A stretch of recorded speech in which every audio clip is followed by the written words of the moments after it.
अब तक शिवराज सिंह चौहान को सामने रख चुनावी वैतरणी को आसानी से पार पा जाने का सपना देख रही कांग्रेस का सपना एक झटके में टूट गया। ये काम किया केंद्रीय गृह मंत्री और भाजपा के सर्वोच्च रणनीतिकार अमित शाह की मध्य प्रदेश की एंट्री ने। इधर शाह एमपी में एंटर हुए, उधर कांग्रेस सपने से आउट हो गई। अब तक सब कुछ अपने हिसाब से चलता देख कांग्रेस में सत्ता में लौट आने का कुलांचे मारता उत्साह सहम गया है। पार्टी को रत्ती भर उम्मीद नहीं थी कि ऐन चुनाव से पहले खंड खंड में बटी प्रदेश बीजेपी एक ही झटके में न केवल अखंड बल्कि एकजुट भी हो जाएगी। ये काम कर दिखाया अमित शाह ने।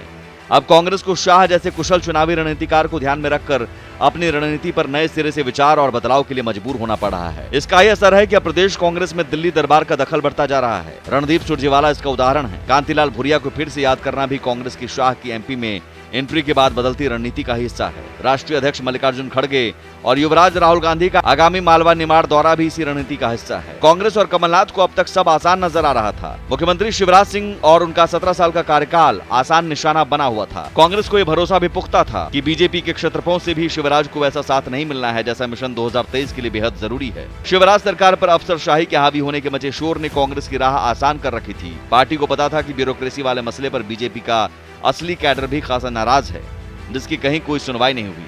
कांग्रेस बीजेपी की इसी दुखती नस को बारंबार दबाई जा रही थी और मानकर चल रही थी कि इसे जितनी हवा देंगे भाजपाई उतने ही अपनी सरकार के प्रति उद्वेलित होंगे। बीजेपी के विभिन्न फोरम से भी ब्यूरोक्रेसी के हावी होने की मुखर आवाजें कांग्रेस को फील गुड करवा रही थी। फील गुड महसूस कर रही कांग्रेस को चुनाव मैदान में अकेले शिवराज सिंह चौहान ही नजर आ रहे थे। सत्ता और संगठन की खींचतान भी टीम कमलनाथ को खासा उत्साहित किए हुई थी। उसमें सत्ता और संगठन की निरंतर आती बदलाव की खबरों ने जहां एक तरफ बीजेपी को असमंजस में डाल रखा था, तो दूसरी तरफ कांग्रेस को बेफिक्र कर रखा था कि ऐन चुनाव तक बीजेपी अपने अंदरूनी झगड़ों से निपट नहीं पा रही है। बीजेपी के क्षत्रप भी अनमने से थे। कुल मिलाकर बीजेपी में 2018 जैसे हालात बने हुए थे। ये हालात ही कांग्रेस को गदगद किए हुए थे। उस पर एक के बाद एक आते जा रहे विभिन्न सर्वे भी कांग्रेस को मध्य प्रदेश में सत्ता दे रहे थे। शाह क्या आए, सब चित्र ही विचित्र हो गया।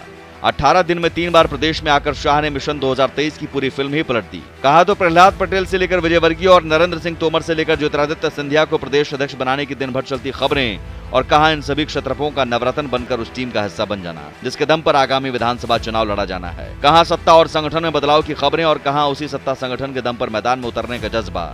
बीजेपी में ये सब एक झटके में घट गया, जिसकी कल्पना कांग्रेस तो दूर भाजपाई गलियारों में भी नहीं थी। अभी मातृ संस्था मोदी मैजिक तो शेष है। अब कांग्रेस किंग कर्तव्य विमूढ़ है। उसके कमलनाथ और दिग्विजय सिंह जैसे नेताओं की पेशानी पर भी बल नजर आ रहे हैं और वे रणनीति बदलने को मजबूर कर दिए गए हैं या हो चले हैं। अब कांग्रेस का मुकाबला बिखरी बिखरी बीजेपी से नहीं होना है। अब कांग्रेस का सामना बीजेपी के नाराज, रूठे और गुस्साए कार्यकर्ताओं से नहीं होना है। अब वे ऊर्जा से भरपूर और उत्साहित हैं। इंदौर में शाह की मौजूदगी में ये दृश्य कांग्रेस ने भी देख लिया है। न कांग्रेस को बीजेपी के नाराज और घर बैठे कद्दावर नेताओं का साथ मिलता दिख रहा है। ऐसे सभी नेताओं को ढूंढ ढूंढ कर बीजेपी महत्वपूर्ण जिम्मेदारी के साथ काम पर लगा रही है। अभी तो बीजेपी की तरफ से महज आगाज भर है। चुनाव में 3 महीने से भी ज्यादा वक्त है।